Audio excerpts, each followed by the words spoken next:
and figs and plums. The story, and we've heard it, the Arab villagers lived within the village, which were like little clay huts, really, almost like the South African huts. But they had fled during the War of Independence. And Chich, who was mayor of Tel Aviv, he once was interviewed on the radio on Yom Ha'atzmaut, and he was the officer in charge of the group of the Palmach that was stationed near Har Tov. And they were informed, I think, that they had to advance. And the Arabs were all in the village still. The villagers were still there. And what he said was that he gathered his troops together, and he told the soldiers that they must go as quietly as possible, and they mustn't raise any arms to anybody, and that they walked. This was, early morning, when it was dark, and they walked through the village quietly, and the Arab residents were aware of it. And once they had walked through, they just picked up all their belongings and they fled. And they went across the hills of Bet Shemesh, and they formed. Eventually, they became an Arab refugee village in a part of which was on the way to Hebron.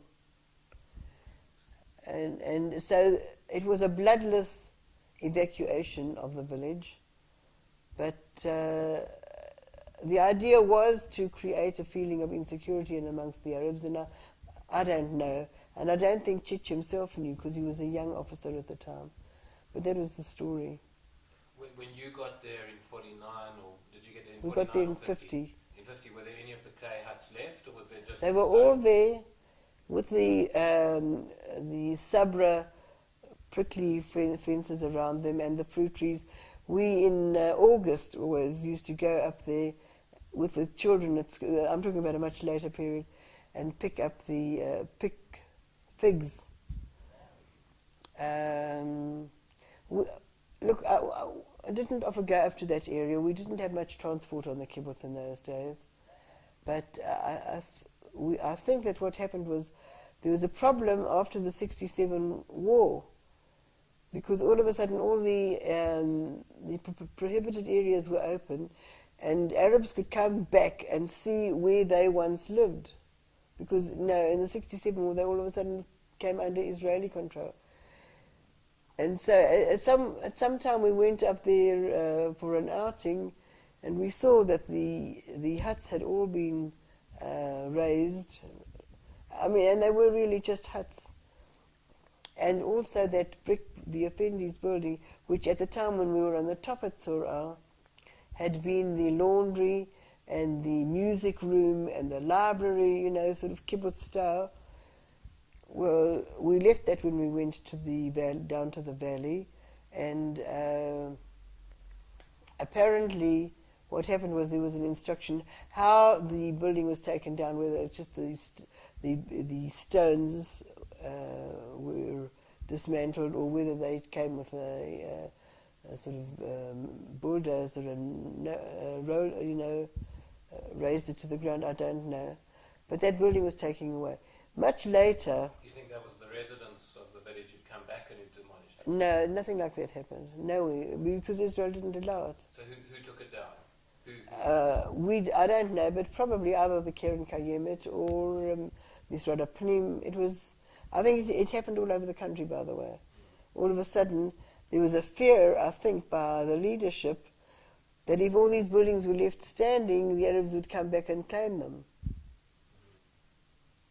So at a later stage they built a lookout wooden superstructure coming out from the hill where you can go up to that point, and there's a plaque there stating that the Garin from the Israeli movement had started off Kibbutz Tzorah at this particular point.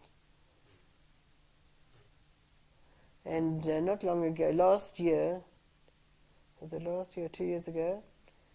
It was the kibbutz's, I think it was when it was the kibbutz's 50th anniversary.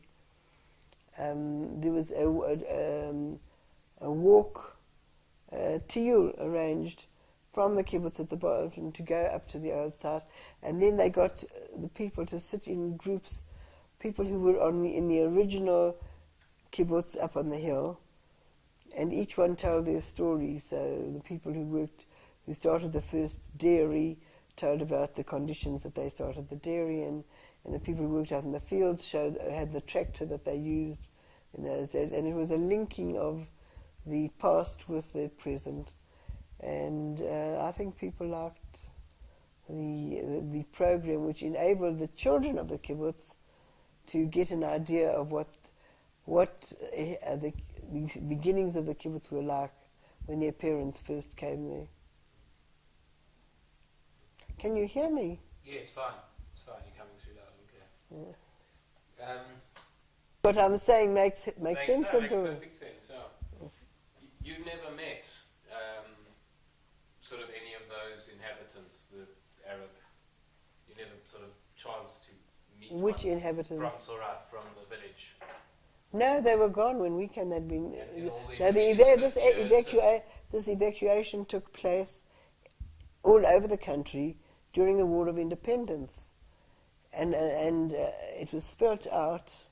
I don't know whether by the government or the army, that people who had left their home could not return.